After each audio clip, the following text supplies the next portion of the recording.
you, I need you, and I know you know this. Losing my mind, I don't know if you know this. Spiraling inside of your nose. Something about you, been thinking about you the moment I saw you. All right. Something about you, people, been thinking about you. Listen, Candid Conversations, we're back at it again. New year, new things. We're vibing on a different level and all that thing. Listen, highly blessed, fully, like really, like I'm the big man's favorite son from the way the blessings are overflowing and it's just a new year. We're loving that. We're loving that. Listen, Candid Conversation, we're in here. We're beaming to you from a secret location, outskirts of London, reaching out to everybody. Yeah, that's a beautiful thing, isn't it? Yeah. A big shout out to all our sponsors, a big shout out to all our well wishers, a big shout out to Bush and Wine Adventures, a big shout out to OWF, Olympia or Fuller Foundations for the big things you're doing behind the scenes.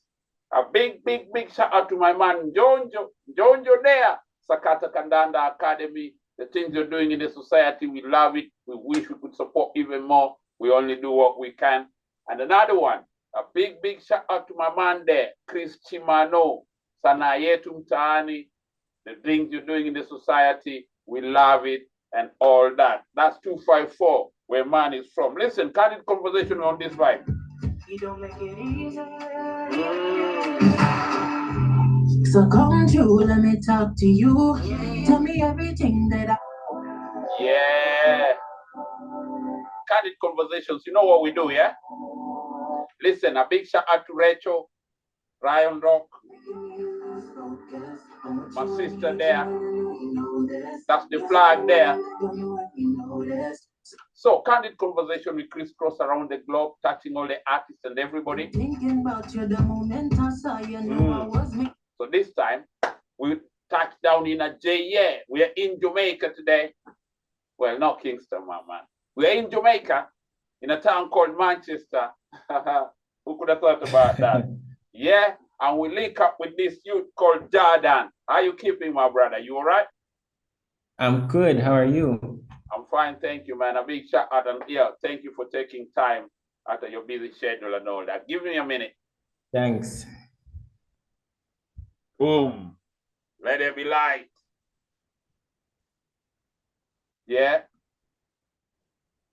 Talk to me, my brother. Thanks for having me on the show.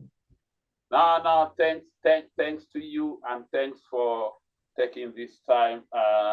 We appreciate, and we really appreciate. So talk to me, Jordan. What are we talking about here?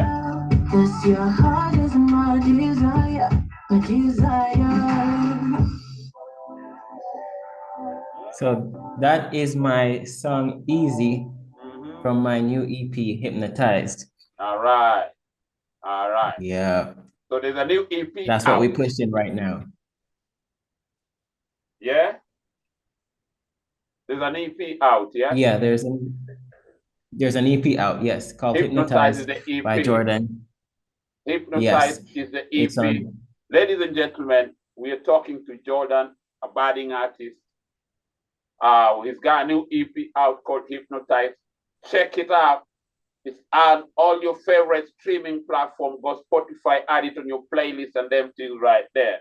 So Jordan, talk to me. Where you based actually? I'm sorry, say that one more time. You based in Manchester, Jamaica, right? Yes, I'm based in Manchester, Jamaica. Yes. Talk to me. Give us a little background about how you started and how we got here. Okay. Well, as a child, I love music. Ever since I was 2 years old, I've been singing.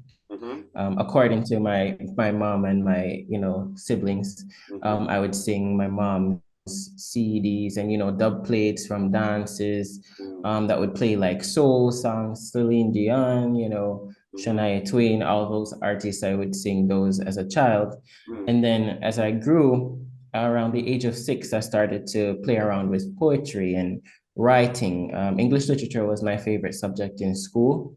And so, I started to emulate that a lot more. And, the more you write is the better you become at it.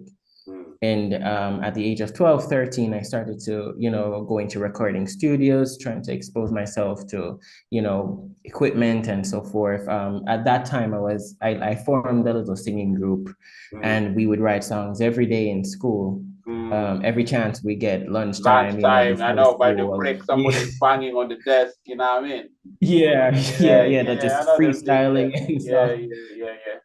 Yeah. And then I had to stop, going into the world of work. And, since I'm an independent artist having to fund myself, I had to, work to get to this point now where I'm able to record music I have written based on personal experiences. So that's why we're here now. That's why we're So the here now. EP, Hypnotized, is a 3-song EP, and it is based on, likening love or being in love to hypnosis. So, Right. yes. So the first song is the beginning of the last song, and the last song is the end of the first song. So it follows a story. Yeah, you're caught up in this love euphoria, basically. Yes, because it's kind of like you're hypnotized if you You're really look at it. hypnotized. You're going around in circles inside this love euphoria, right? Yes. Some good penmanship in there. But listen, we're kind of skipping a couple of things, right? Talk to me about like your early musical influences. Anybody and everybody across the globe will assume growing up in Jamaica, those heavy reggae presence, right? And then from your vocally and how you are addressing your messaging and all that, you showed like also an international. You even mentioned like the likes of Celine Dion, like penmanship. You aspire to a higher level of penmanship, though you're involved in your influence with everything around you, right? Yes. My musical influences, as I said, started with a lot of souls sounding music, a lot of R&B. My siblings are older, so I was exposed to like early 2000s music. So that, don't say early 2000 and then pass. That was the golden era, okay? It was. It was. Across the board, from hip hop across the board to dancehall. Remember the 2000 dancehall, the Red Rat, you know what I mean? Them laws and all that, you know what I mean? The Ali Vegas, the Ali Sean Paul, them lot over there, you know what I mean? So go on. Elephant Man, Spraga Benz, Scare them crew. Yeah, them crew, right. It's so right across the board. I agree the 90s was the best. It's still a place that everyone goes back to in terms of current musical influences and sampling and so forth. People still go back to the 90s. So that was a huge influence. And then in terms of like vocals, I would say like Maxwell, Jagged Edge, Donnell Jones, Joe. Donnell Jones, I see So Craig David. All right. So and then like going into high school, that's when I was exposed to like the dancehall aspect of things on a broader scale. So Vibes Cartel, Movado, the works. So it's kind of so I would say my sound is kind of like reality of what's happening in the streets. Yes.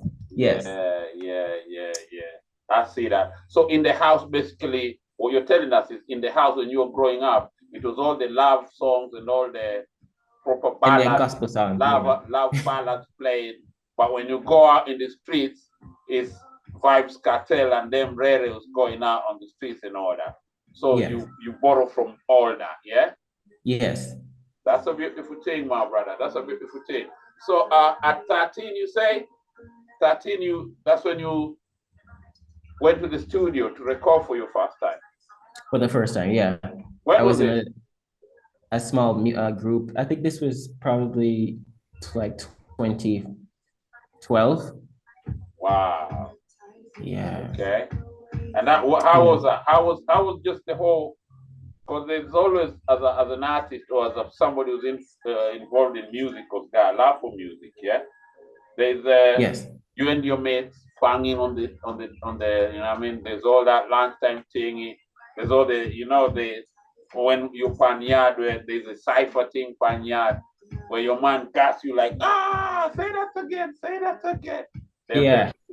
and then there's now you're in the studio and you matched and you mixed and the sonics are right and you're in the pocket and then you're listening to the playback. How was that to you? Well, the thing is, the funny thing about it is that we recorded, but it wasn't mixed or mastered. Mm. But we weren't told that, mixing and mastering was a part of the whole, shebang. So we really thought that it was a great sounding song. But like going back to it now, I would say it's okay. But at the time, it was amazing to, be able Hear to yourself put your back and thoughts down on paper and tell people about experiences without telling them directly. You yeah. know what I mean? Yeah. So because I'm a songwriter Mm. um at heart, I would Mm-hmm. say. Mm-hmm. So I believe in intricacies and storytelling in songwriting. It shouldn't be surface level. Yeah. Yeah. But in the studio, it was a great feeling. Mm. Especially to get like the go ahead from, adults who were already in the business, you Ah, know, kind of commemorating our writing. It was really good. and you took me right there. You took me right there. I'm thinking, I got picnic, you see me? Like I'm thinking, my 13-year-old is late. Where is he in the studio? I'm like, rah, what's going on over here? How about the math homework? Yeah. How about I asked him to move that thing out back a yard? How about that? So in short, what were the parents? What were they saying about you embracing music and all that? So actually, my mom has never stopped me from singing. So, I must big her up for that. Since I was a child growing Mm, up in church, she would say, go sing in the choir or any, Christmas carols or anything I like that in see. school. She would like say, go, even if I didn't want to, she'd be like, go sing. You're So, number one um, cheerleader right there. yeah, the number one cheerleader. I So, see. Oh, I know yeah, so there something wasn't an about issue. that. I know something about that. I'm not gonna say it, but I know something about that. Like, yeah, go do it. You can do it. You go do it. Instead of Yeah, sitting here ready, just go do it. Yeah, I'll go do do it. that. Yeah. Yeah, you know, yeah, yeah, Yeah, yeah. but I thank her for doing that though, because she saw something that I probably didn't see at the time. Yeah, oh, you had it in you, but it's not like you didn't say it. You had it. She saw something that was in you, but she knew like you're gonna realize it later. So Yeah, yo, listen, man, mamas run the world. Don't let nobody tell you different, brother. I know that for real. You see me? You yeah. see me?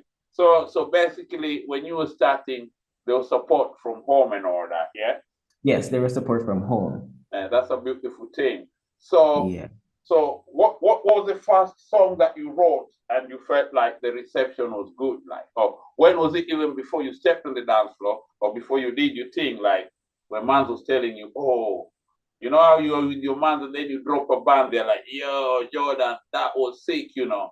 So when was that time Yeah. where you started feeling like I could really, really do this? Well, they actually weren't exposed to my personal music until I was, around 23, 24. All right. Um, Yeah, but I would say in terms of vocally, Mm, I would sing a lot and, hit some really high notes and do some yeah. really complex things. And they'd be like, Yeah. And they'd be that's like, really oh, good. who's that? Yeah, like that's good. You could do that. I used to hide it though. I used to hide the fact Okay. that I could that well, but I used to DJ a lot back in that time. So now I'm really Okay.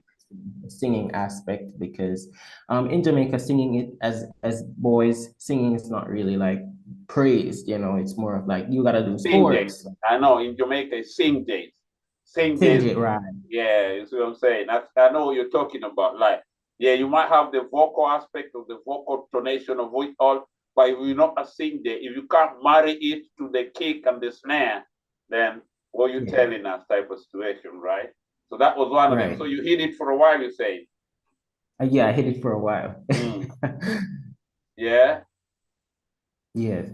So So they didn't really know how like the complexities of me uh, knowing about different ranges and how to access different ranges and knowing musical terms and breaking it down. They didn't know I knew a lot of that to that That depth. extent type of situation, right?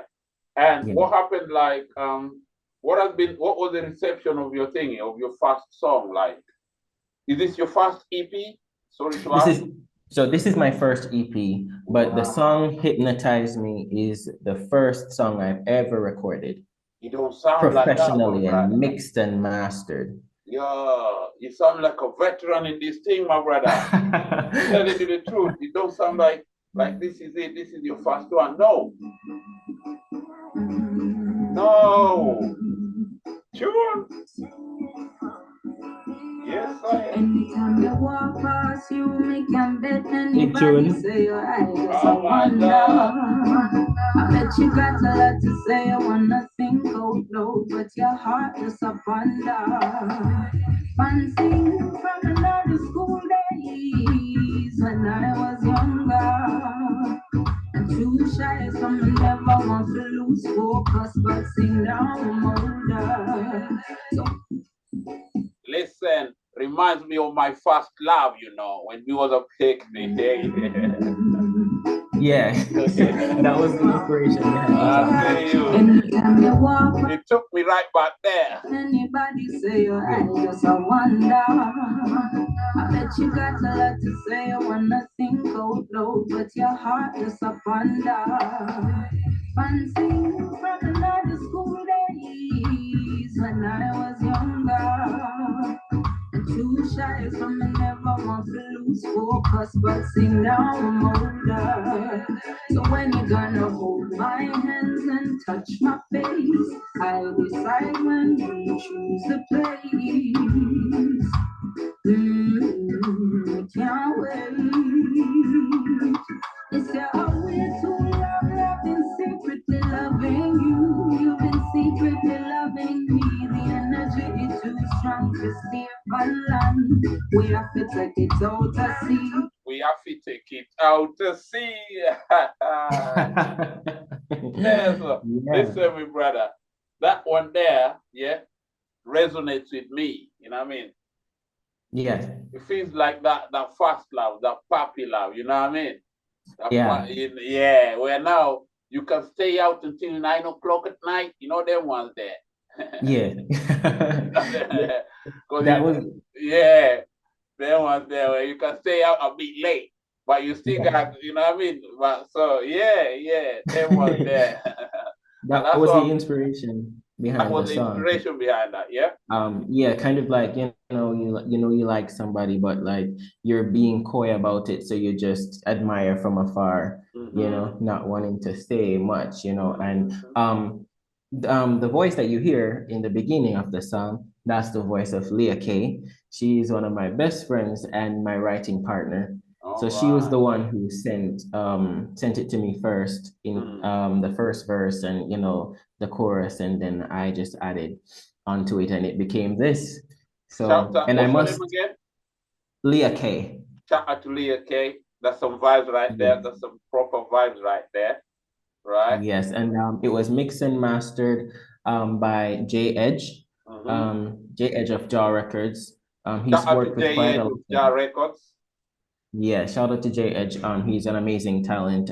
He helped us to really curate our sounds, and in terms of like melodies and harmonies, we work together to kind of give it that mature sound that you're hearing Yes, now. and I love it. I love it. Listen, you got something there, though. You got something there. Like I told you, took me back when, you know what I mean, when you can stay out late and, you know what I mean, them type of vibes, right?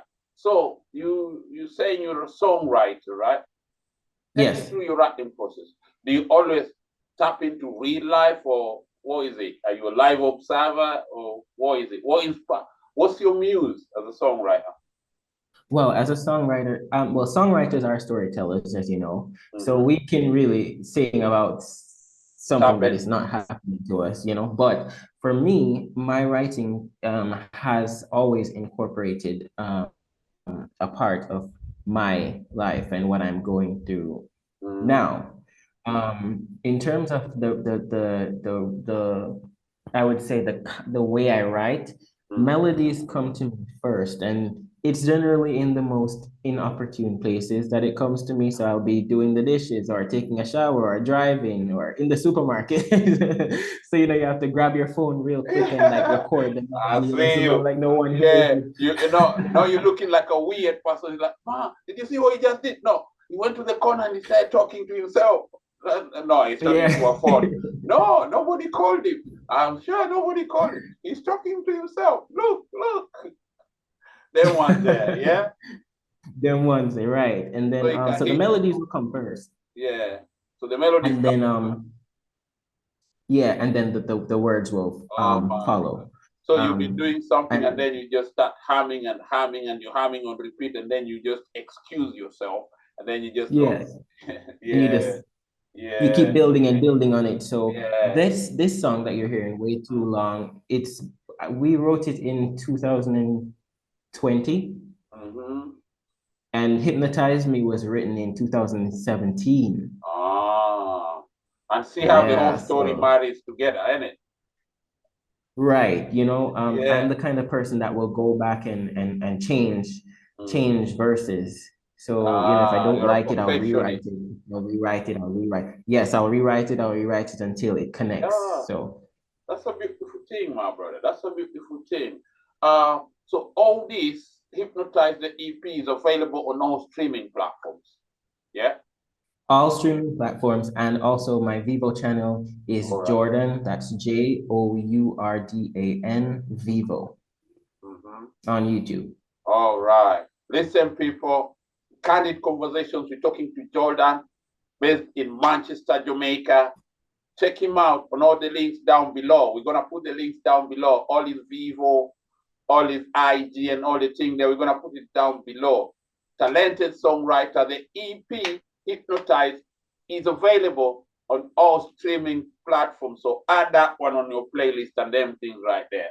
Add that one on your playlist. Yo, Jordan, talk to me about something, right? See, do you have any? Do you just write and sing, or do you play also instruments? I just write. Okay. My sister used to have a keyboard. I started to practice, but Work came in, innit? yeah, it Yeah, didn't because man progress. has to touch the road and put in an 8 to 5 sometimes here and there. It's allowed Hmm. though. It's allowed. You see, it's Yeah. allowed.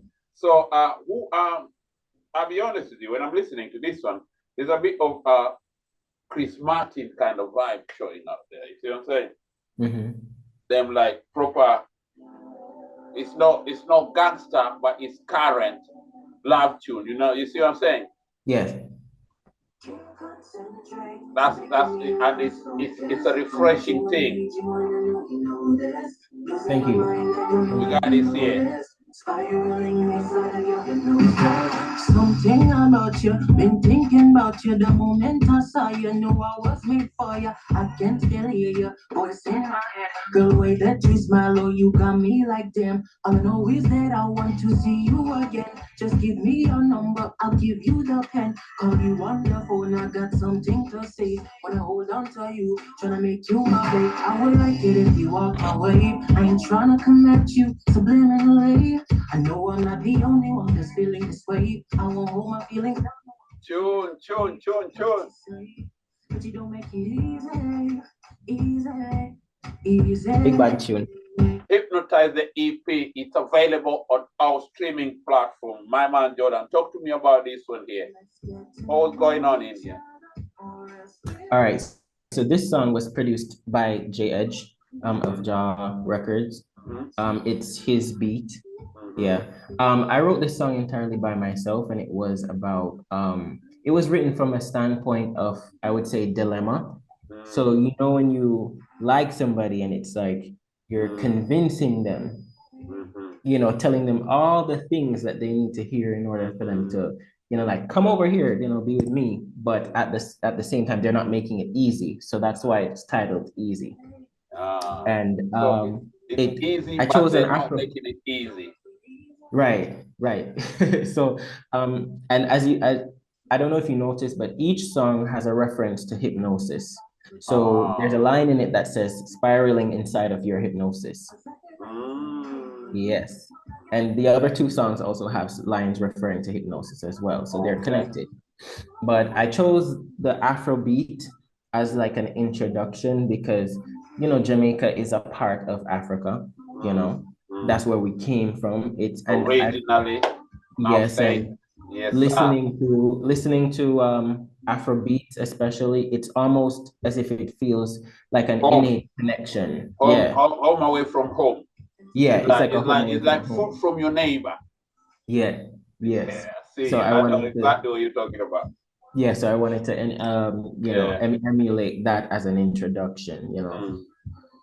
Beautiful vibe, and that's what I'm telling you, like it resonates, and wow, you're sharing with me, it's hypnotic all through, even from the curtains, even from the penmanship, which is it's a beautiful thing. It's a beautiful thing. So talk to me about like what are the type of artists, right, that you would like to work with in future?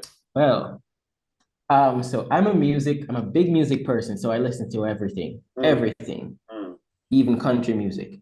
So, but the people I would like to work with, I would love to work with, I would say Anita. She's Brazilian. I would love to work with, you know, J Balvin, Burna Boy, Wizkid, Yemi Alade. I love Yemi Alade.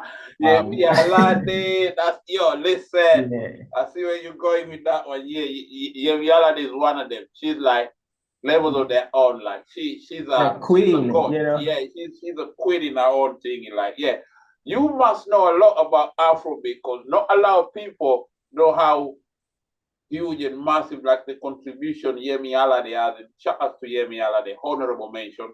Not a lot of people who are not familiar to Afrobeat know like Yemi Alade. Like, yeah, I can see that. I can see your marriage will be something beautiful. Yeah, I see that. Yeah. I like Sele Bobo too. Tanzanian. What's his name? Diamond Platinum. You know. All right. It's called Simba. Yes, Simba. I'm right.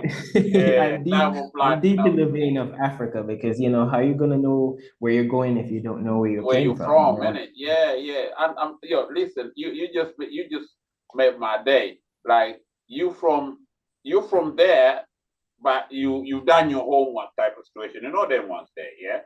You've done your homework. Like the names you're mentioning, like you know about Afrobeat. You know about even what's going, and it's a beautiful thing. And I just hope maybe any Afrobeat artist who can see you right now, who probably do this on the low, link up with my man. Link up with Jordan. It's a beautiful thing when that kind of marriage happens because you know where you're from and then you're doing it the right way. Yeah. Go on. So those are some of the artists you'd like to work with, right? Yeah. There's more. I mean, you know, some Dominican artists like Tokisha, Bullying 47, what's his name? That's a massive El Jefe, right? You know, because that's the beautiful thing now is like all these palettes of sounds are available. You understand? They are available for you to tap into, and from the way you're talking, you're not afraid to expound your horizon and experiment with your music and your talent, right? Yeah, because how I look at it is if you do the same thing the same way, you know, it's going to become boring and redundant if you're closed-minded. But if your mind is open, then whatever you're doing is malleable. It has room to change and adapt, and we all adapt from each other in musically, especially like, you know, international artists are adapting from Jamaica constantly. Always. After every 10 days, yeah. So after every 10 years, 5 years max, some international artist samples something from the year and goes pop with it. That's the billboard. And then you know it. We know it. We can see them coming. You know what I mean? Now it's so clear, like we can see you from a mile away. We know what you're gonna try and do next year with this sound. You see what I'm saying? Yeah, one of them things there. Yeah, so I see what you're talking about. Yeah, makes a lot of sense. It really, really makes a lot of sense, my brother.